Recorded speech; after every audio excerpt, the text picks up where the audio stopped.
Are you ready?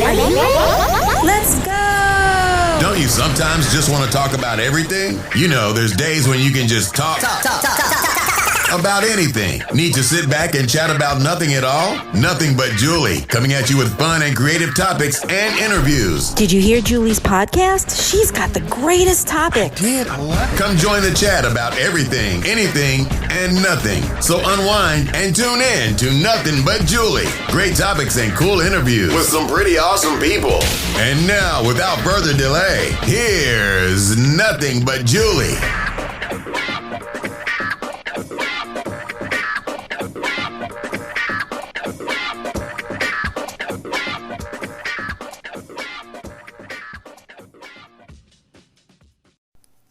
Well, hello, everybody, and thank you so much for joining me. I am your host, Julie Schrager, and thank you so much for joining my podcast, Nothing But Julie. Today, I thought I would discuss with you something that we all, every one of us, is guilty of, and we are all a part of it and have been for many, many, many years. And that is being semi-addicted to our iPhones. And some of us have the ability of putting it down. But what I wanted to talk about today was how smartphones have affected our lives, the good and the bad.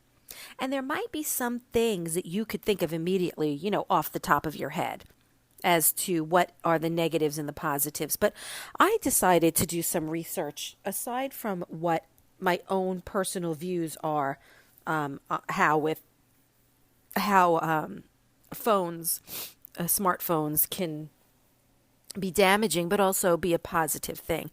For me, I remember before smartphones came out, I would say it was back in maybe 97 or 98 when I got my first cell phone. It was a Motorola.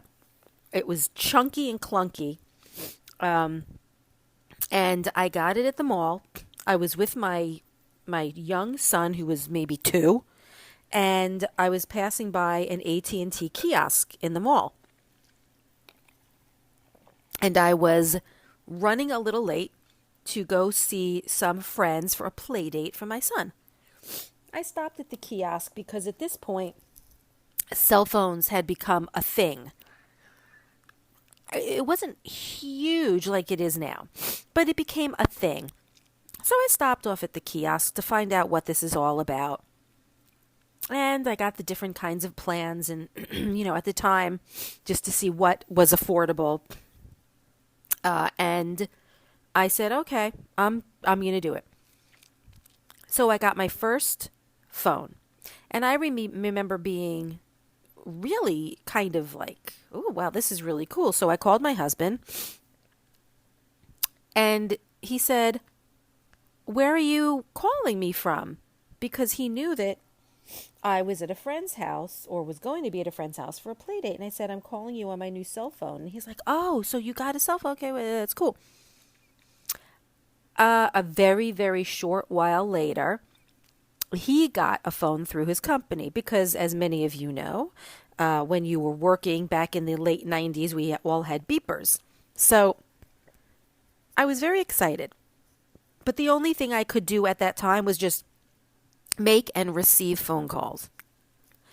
So I remember shortly thereafter, the phones started to get smaller and smarter. Now, this is before Apple came out with the new iPhone. And I remember I got, what was it? I think it might have been an LG. I can't remember, but it was the next one after the Motorola. And it fit in the palm of my hand. It was very slender. It was not a flip phone. And I remember being able to text. And I don't know, those of you that are listening, remember when you had to press like the JKL button? You had to press it once for J, twice for K, 3 times for L. And that was how you would text. And I was ecstatic that I was able to text back and forth and play cute little games on the phone. Little did I know what was to come in the years ahead. Now, I think that it might have been, and I know I'm going to get the dates wrong, and I think it was maybe 2010 or 08, 09, somewhere around that, where I had heard about the iPhone. And, of course, let's not forget that prior to that there was, it was the Nano, and you were able to listen to the MP3 music, and that became like a huge big thing, and then the downloads. And I remember I was working, and my boss had walked in with the new phone, the brand new iPhone. And I'm like, I don't get all the hype. Plus, it's an Apple. I'm not very good with Macs. This is what I was thinking. And I saw the phone, and I thought, all right, yeah, it's pretty cool, whatever. And I honestly didn't think much about it. And then my husband did the worst thing he could have ever done. He purchased an iPhone for me. And that was it. I was hooked. Ever since then, I have had every iPhone known to man. Every time I could get an upgrade, I got a new one. Of course, I have the Apple Watch. I am a very techie person. And I'm actually recording my podcast off of my iPhone right now. So I can think back, because fortunately for me and those of my generation and the older generation, the baby boomers, they're able to, and we are able to, look back at a time when we never had phones. Which is why I think we're known as like a great mix, of people, because we were able to live our lives without the technology and live our lives with. And it's a great comparison for me to be able to look back on what I did. How did I survive without, an iPhone? And that's one of the reasons why I wanted to do this podcast. And I wanted to get a better understanding of the positive and negative impact that the smartphones have on us. And so I started doing some research aside from my own personal feelings, which I will give at the end. So the one thing that we do know is that more people today have smartphones than anything else. I very rarely bump into someone that has an old version of a phone, like a flip phone or something like that. My mom, who is 81 years old, has an iPhone, and she knows what to do with it and all of that. So what I do know is that the rates of ownership are exorbitant across all different demographics. And, there's not a lot of products out there where it hits all different demographic markets, all different age groups. There are kids that are a year, maybe two, that are knowledgeable in their own way with an iPad, watching videos, learning to play games on the iPads or on a separate tablet. They have learned how to play certain games or watch videos or listen to music on their parents' phones. Children are getting younger and younger, getting phones and learning to rely on their phones and not just themselves and other things. And again, there's a positive impact and not so much of a positive impact, whereas a lot of people have become dependent on smartphones. When I think of that, when I think of like a smartphone dependency, we're all a little bit to an extreme amount of being programmed to think that sometimes this particular item or device actually has negative effects or negative results. And it definitely produces a number of, negative outcomes. But here's the thing. First of all, when you are diagnosed or yourself, let me rephrase, where A lot of people self-diagnose themselves. Okay, I have something that's going on right now. I'm not exactly sure what it is. I have an appointment with the doctor, but it's not for 2 weeks. So what do? Pick up my phone, start looking, and, of course, everything is cancer, cancer, cancer. And it makes us crazy. I've mentioned this before where we were friends with a couple who, every time we would speak, the man would literally pick up his phone and look at something that I had just mentioned as though he wanted to justify that I was correct. It was the most obnoxious thing. People have become really obnoxious with their phones. But because it's so available, I don't think that some of us even realize that we're doing it. I remember, I'm a huge Sex and the City fan, and I remember when Miranda went on her honeymoon with Steve, if you guys know what I'm talking about, she literally could not survive without some kind of technology. She went camping with him or some kind of wilderness escapade, and there was no cell signal, there was no music, there was nothing. And after a day, she was flipping out. And this is how we've become. We just don't know how to relax. People love social media. I'm a podcast host, and so I do rely on social media to kind of get the word out. I think that it's really good at tracking a lot of different things, especially COVID and outbreaks, and being able to kind of be informed better. But the negative impact, I believe, maybe on our health when it comes to having these smartphones is something that's called distracted living. Distracted living. What does that mean? Well, think about it. Smartphones are a huge distraction. We're always using them. We're always looking for them. Where's my phone? Where's my phone? Where'd you put my Mom, where's my phone? And it kind of makes it a distraction from what might be going on in the real world. So what exactly is it that we're doing that it's such a distraction? Well, what about driving? Distracted driving. That's probably the most obvious thing. But, I'm sure that there's millions and millions of people that are distracting themselves from things while they're driving with their phones. And, there's a reason why there are many laws in many states about texting and driving. But, I know someone who got into a car accident well before there were phones, when she had looked down to change the station of the radio and she got into a car accident. So we still had our distractions years ago, certainly not to the level that we have now. And everything is now. It can't wait. It's got to be done now, now, now. If somebody texts you in, let's say, the car, you got to look at it. You've got to get back to them immediately. And there is something on an iPhone where I forget what it is, but it's like something that you could set in your texts to where you're not distracted while you're driving. And an actual text goes out to people saying something like, I'm driving right now. I'll get back to you when I stop, or something like that.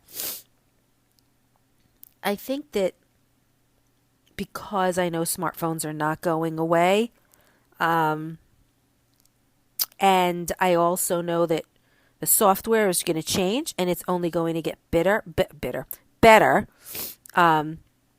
kind of have to figure out how can we be hands off a lot. What can we do to not be so involved, with these phones, and stay away.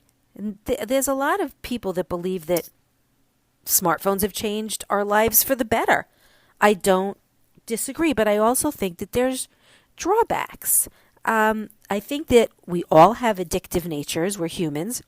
And you can become quite addictive to your phone or certain parts of your phone, meaning that you love to text or you love TikTok or Snapchat. But guess what winds up happening when you're so addicted to your phone? The natural back and forth conversations that you have with your friends. Many of you know, and I'm guilty of it, that it's so much easier sometimes to just shoot someone a text rather than talk because you don't want to have a very lengthy conversation. But it's still a part of our lives, and texts can be taken in the wrong way.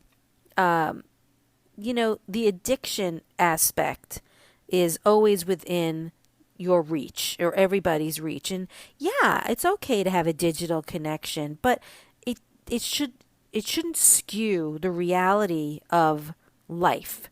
And here are some ways that smartphones are ruining our lives. First and foremost is sleep issues. I know, especially for me, I have a hard time falling asleep, and most especially if I'm on my phone. And they talk about the light, and they also talk about your brain being constantly awake. But it's definitely harder to fall asleep because of the blue light that they talk about. So what do people do? They get glasses that help kind of cover the blue light, but your brain is still ticking. And not only is the bright light coming, from these smartphones and have a huge impact on our sleep, but what else is going to be distracting us? Well, social media. There's something else I've been reading about recently to where it can actually ruin a relationship. I mean, I can't tell you how many times I have seen people, and Rhonda and I in the Thursday Thoughts episodes, we actually touched on this where everybody is just on their phones. You go out to dinner, I remember seeing somebody who had taken a vacation, and I'm looking at the beautiful landscaping, how gorgeous it is, and all of them are on their phone in this picture. They're on their phone. And you're missing out on life. And it can actually be very damaging to a relationship. Like people that are on a date and they look at their phone more than they look at you. And that sends a message that their phone is more important than the person that they're with. That's happened with my husband at times. But mostly when it happens with my husband, it's when he is working and we decide to get a bite to eat, but he still has to work. Aside from that, neither one of us ever have our phones in our hands. And it's unfortunate that most couples are spending more time with their phones than their significant others. And, you have these senses, and within those senses, you need to have a sense of feeling close and warm. And when you don't benefit from those senses emotionally, it could really destroy a relationship. And it could also take a toll on friendships as well. I remember I have a friend who always checked her phone. Always. I mean, all the time, whenever we were together. It was constant. It was like she didn't even realize she was doing it. And one day I had said to her, look, I'm out to lunch with you, not with your phone. And if you want to be on your phone, then I can leave. And it was a wake-up call. It was a wake-up call to her where she didn't even realize that she was doing it so much. And I was like, you need to stay off your phone and have a conversation with me. But here's the thing. Every 2 freaking seconds, she would get a phone call or a text from her stupid husband. Like, he can't deal with her having a life or having friends. And she had 3 kids. And so she would get a phone call and a phone call and a phone call. And it was all the time. Throughout the one time I got to see her for maybe an hour. Like, her kids and her husband couldn't survive without her, for an hour or two. And these are grown-ass kids. Anyway, I think that, and listen to how I just described that. That right there shows how I felt about her being, attached to her phone all the time, to where our relationship wore thin. I just think that it's a huge distraction, and it's extremely rude at times. And parenting. I know when my son was a kid, there were times, and I admit it, where I was a full-time mommy, And there were times where I just needed a break. And would I put a movie on, or would I have him watch some TV? Yeah, that was the distraction. But we're talking for how much of a period of time? Not that much. And I also remember, we did have a computer and I had a bunch of games on it, educational games, and I would put him on that when he was a little older. But nowadays, I see little kids and their parents, all walking around, not talking. They have their phones. They're all, it's like the parents, all due respect, you know who you are. They just don't want a parent. They need more breaks than what I needed when my son was young. Everything was hands-on with my son. I was physical with him all the time, trying to think of things to do, playing Lincoln Logs with him, just being with him all the time, and going into our cul-de-sac and playing all kinds of sports with him because I was his friend. He was a little kid at the time, So now parents go straight for the devices. And that, to me, if you're not fully present as a parent, that could lead to a host of emotional things with your kids. When you are a child, you need to feel comfort. You need to feel love. And you are missing that essential element when you're constantly using a device. You feel almost like emotional, like a disconnect. What's worse when you have parents that like I'm physically present, but my attention is somewhere else? Yeah, children get that. And then they don't have that emotional stability. And one thing I also know that is a huge negative impact on our health is how these smartphones are replacing communication, like an in-person physical communication. Why? Like what I said before, there's no more in-depth conversations or even something where you don't agree with. It's now all done either on the phone or via text. And they call that digital communication, and it's definitely not helping with our level of comfort. And it's a negative impact on relationships. And I think that there's this expectation that we're always online, always connected to our phones all the time, because we're in a smartphone era, and people have an expectation that you have to be connected 24 hours a day, 7 days a week, and the instantaneousness of it all. And I've discussed this once before. People in the snap of a finger, they want answers. They want something answered immediately. And hence that then builds a very impatient person. I mean, with the advent of these devices, we can get information immediately. And news outlets are the worst because they want to be the first one to get that notification out to everyone. Even if it's wrong, they still want to be the first to let you know what they know. But it's not a realistic point of view, and it can definitely cause major issues. It can cause a lot of issues. And this is another thing, and this makes me sad, where the social media platforms, let's say Facebook, Snapchat, Instagram, TikTok, people base their self-worth on, how many likes they get. So if you don't get as many likes as somebody else, all of a sudden your self-esteem goes down the toilet, and it's not healthy. It's very unhealthy. And I don't see the reason why younger adults would do that to themselves. And I understand FOMO, fear of missing out. I know that many kids want to be privy to everything because they have a fear of missing out. And that's why so many are suckered into, constantly being on their phone. They want to see the first, at first moment it's been posted, what is going on somewhere.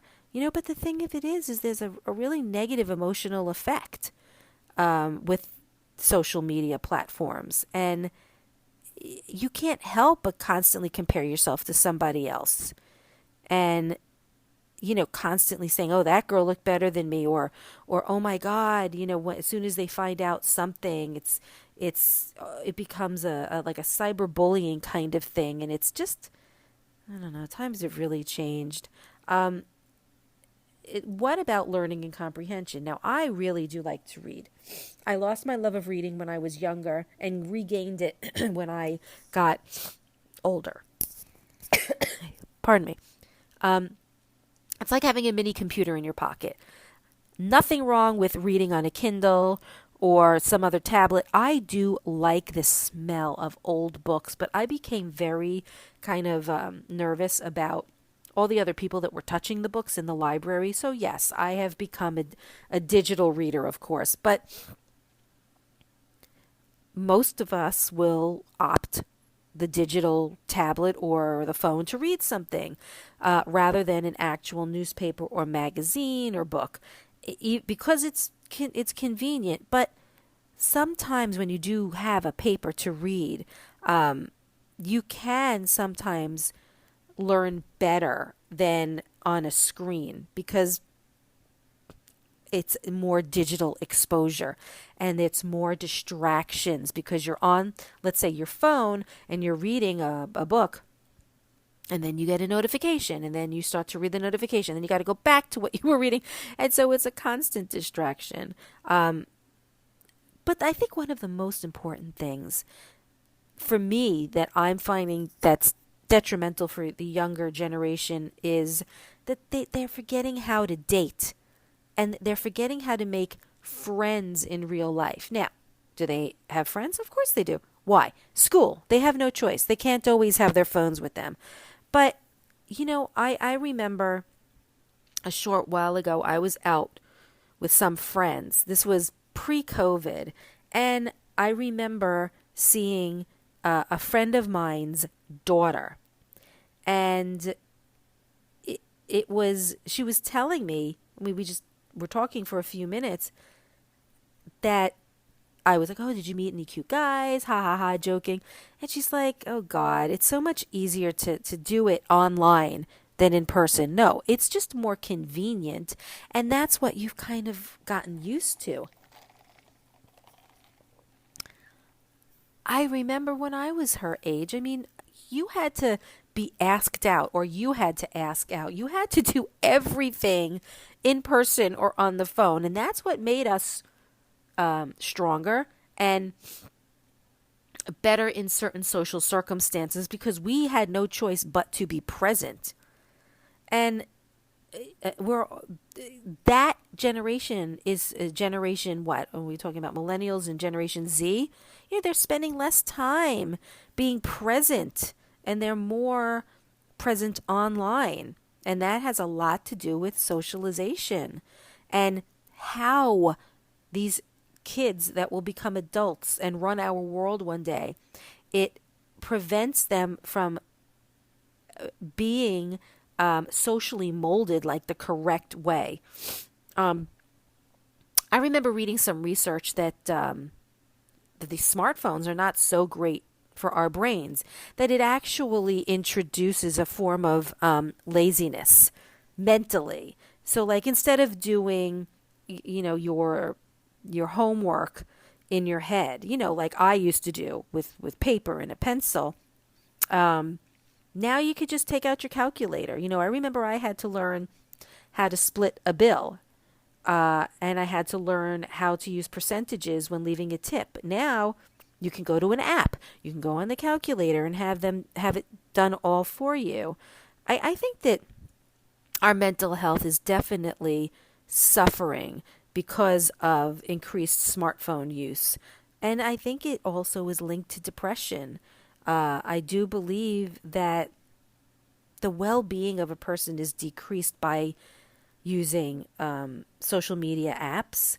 I think it's important that if you are a child and you have a parent, that the parents need to have specific times of the day where the kids can use the smartphones and then put them away, be outside with their friends, playing, get off of the video games and all that other stuff. I think it's really important. I mean, my son grew up in the era of having phones, but he also grew up, I would say, for at least 10, between 10 and 12 years of age.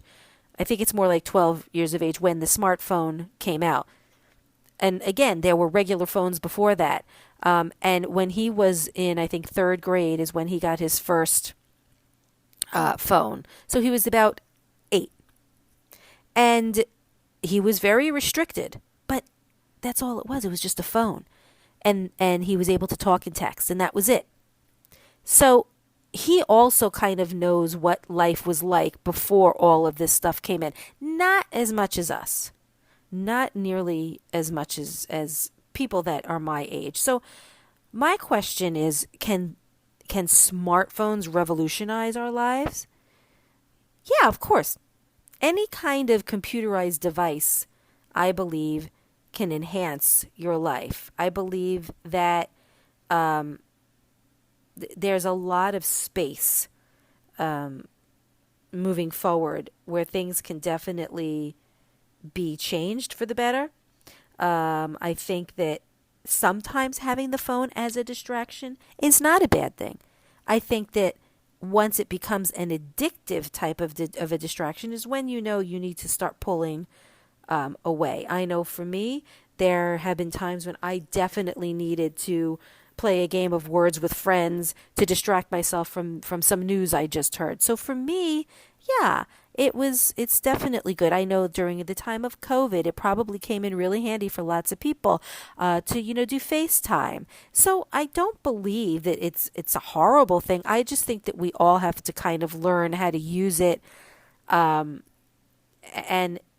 and know that we're overusing it, because it can definitely get in the middle of a lot of things. For me, I believe I know how to use my smartphone, and I know how not to use it. And I know that there are times when I will just pick it up without even realizing it. And then I'll have to, or my husband might say something to me. But in the end, I like having my phone. I like having smartphone. I like having smart devices, because I grew up in an era where I had already learned how to deal with situations without it. And I can kind of handle the whole thing.